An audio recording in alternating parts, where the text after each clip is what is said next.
palagi na lang Rosmar, Diwata ang makikita natin sa social media. Kaya mga kababayan, bakit di natin pasikatin itong rice mill machine na ito? Ang rice mill machine na ito ay talagang good quality at matibay. Well milled na po ang bigas at output. Kung kayo po ay naghahanap na pang negosyo, pang simulan ng negosyo dito sa inyong probinsya, simulan nyo na ang rice milling business. Kung kayo ay isang OFW o professionals, isang farmers or entrepreneurs or business-minded, kahit sino pwede dito, simulan mo na ang rice milling business. Gumamit na ng Shinong Rice Mill Machine. Ang Shinong Rice Mill Machine ay gawa mula sa South Korea na kung saan trending at sikat na rin dito sa Pilipinas. Bakit? Si Diwata lang ba at Rosmar ang sikat? Sikat rin ang Shinong Rice Mill Machine. Kaya sa lahat ng mga kababayan natin dito sa Pilipinas, mga kadiskarte, business-minded, ito na ang Shinong Rice Mill Machine. 5-in-1 na po ito. Meron ng built-in distoner at impeller type po ito. Kaya maiwasan po ang pagkadurog ng bigas. Good quality, di kuryente.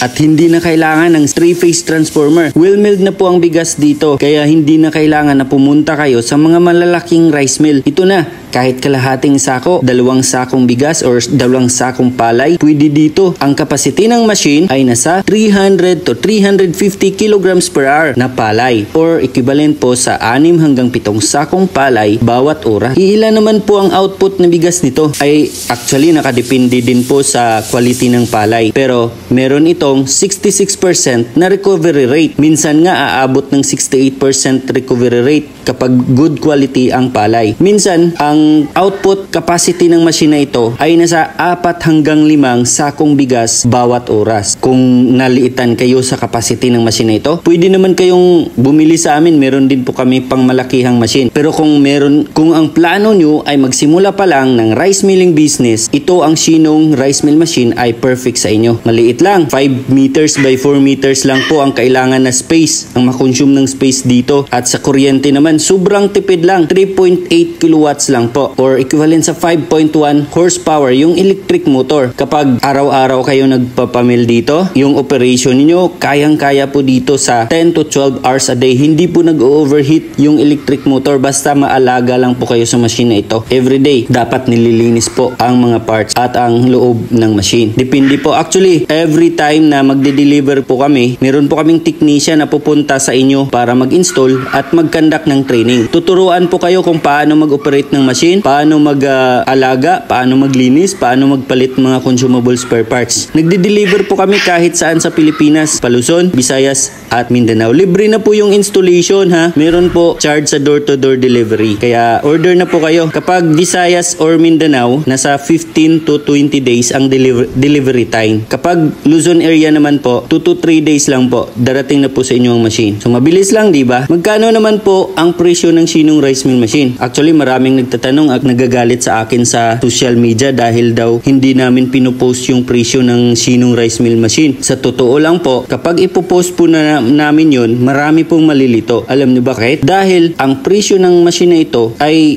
inconsistent. Ibig sabihin, kapag ang presyo ngayon, iiba na po next month. Kapag naka-promo po kami ngayon, depende po, maybe next time or next month, iba na rin po ang presyo kaya hindi namin pinupost ang presyo ng machine.